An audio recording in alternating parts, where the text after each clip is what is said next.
श्री राम का राज्य अयोध्या में स्थापित हो गया तो एक दिन समस्त ऋषि मुनि श्री रघुनाथ जी का अभिनंदन करने के लिए अयोध्यापुरी में आए।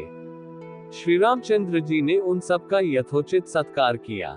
वार्तालाप करते हुए अगस्त्य मुनि कहने लगे, युद्ध में आपने जो रावण का संहार किया वह कोई बड़ी बात नहीं है, परंतु द्वंद्व युद्ध में लक्ष्मण के द्वारा इंद्रजित का वध सबसे अधिक आश्चर्य की बात है।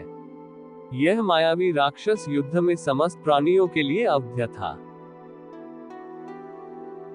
उनकी बात सुनकर रामचंद्र जी को बड़ा आश्चर्य हुआ।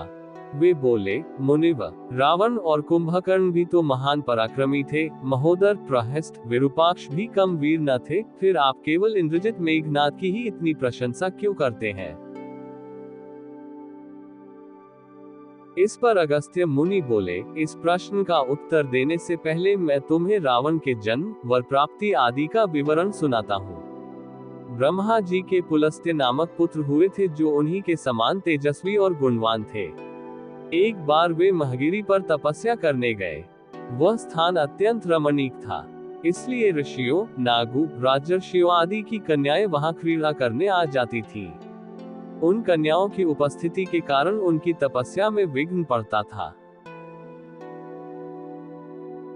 उन्होंने उन्हें वहां आने से मना किया। जब वे नहीं मानी तो उन्होंने शाप दे दिया कि कल से जो कन्या यहाँ मुझे दिखाई देगी वह गर्भवती हो जाएगी।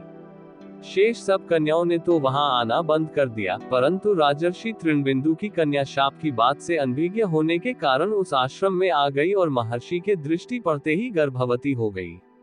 जब तृणबिंदु को ये बात मालूम हुई तो उन्होंने अपने कन्या को पत्नी के रूप में महर्षि को अर्पित कर दिया।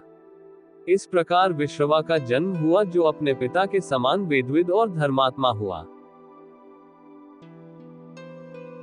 महामुनि भरद्वाज ने अपनी कन्या का विवाह विश्रवा से कर दिया।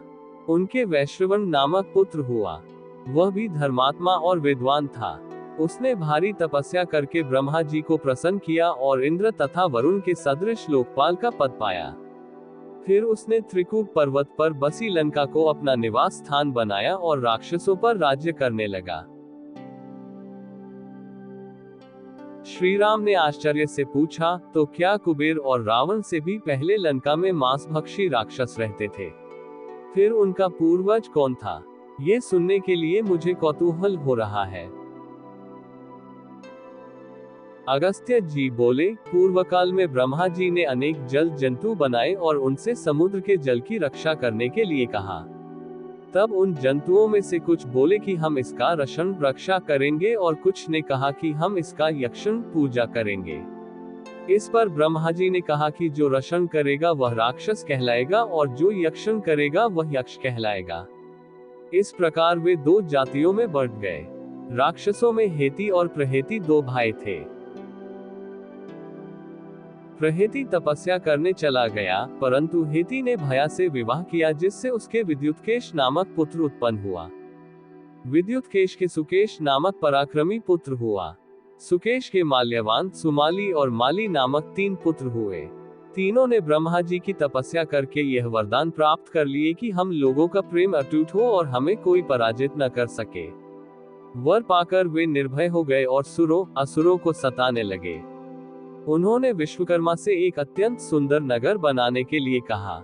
इस पर विश्वकर्मा ने उन्हें लंकापुरी का पता बताकर भेज दिया। वहां वे बड़े आनंद के साथ रहने लगे। माल्यवान के वज्रमुष्टि, विरूपाक्ष, दुर्मुख, सुप्तघ्न, यज्ञकोप, मत और उन्मत्त नामक 7 पुत्र हुए। सुमाली के प्रहस्त्र, अकंपन, विकट, कालिकामुख, धूम्राक्ष, दंड, सुपार्श्व, सहनादि, प्रधस एवं भारकर्ण नाम के 10 पुत्र हुए। माली के अनल, अनिल, हर और संपाति नामक 4 पुत्र हुए। ये सब बलवान और दुष्ट प्रकृति होने के कारण ऋषि मुनियों को कष्ट दिया करते थे। उनके कष्टों से दुखी होकर ऋषि मुनिगण जब भगवान विष्णु की शरण में गए तो उन्होंने आश्वासन दिया कि हे ऋषियों, मैं इन दुष्टों का अवश्य ही नाश करूंगा। जब राक्षसों को विष्णु के इस आश्वासन की सूचना मिली तो वे सब मंत्रणा करके संगठित हो माली के सेनापतित्व में इंद्रलोक पर आक्रमण करने के लिए चल पड़े। समाचार पाकर भगवान विष्णु ने अपने अस्त्र शस्त्र संभाले और राक्षसों का संहार करने लगे। सेनापति माली सहित बहुत से राक्षस मारे गए और शेष लंका की ओर भाग गए। जब भागते हुए राक्षसों का भी नारायण संहार करने लगे तो माल्यवान क्रुद्ध होकर युद्ध भूमि में लौट पड़ा। भगवान विष्णु के हाथों अंत में वह भी काल का ग्रास बना। शेष बचे हुए राक्षस सुमाली के नेतृत्व में लंका को त्याग कर पाताल में जा बसे और लंका पर कुबेर का राज्य स्थापित हुआ। राक्षसों के विनाश से दुखी होकर सुमाली ने अपनी पुत्री कैकसी से कहा कि पुत्री, राक्षस वंश के कल्याण के लिए मैं चाहता हूं कि तुम परम पराक्रमी महर्षि विश्रवा के पास जाकर उनसे पुत्र प्राप्त करो। वही पुत्र हम राक्षसों की देवताओं से रक्षा कर सकता है।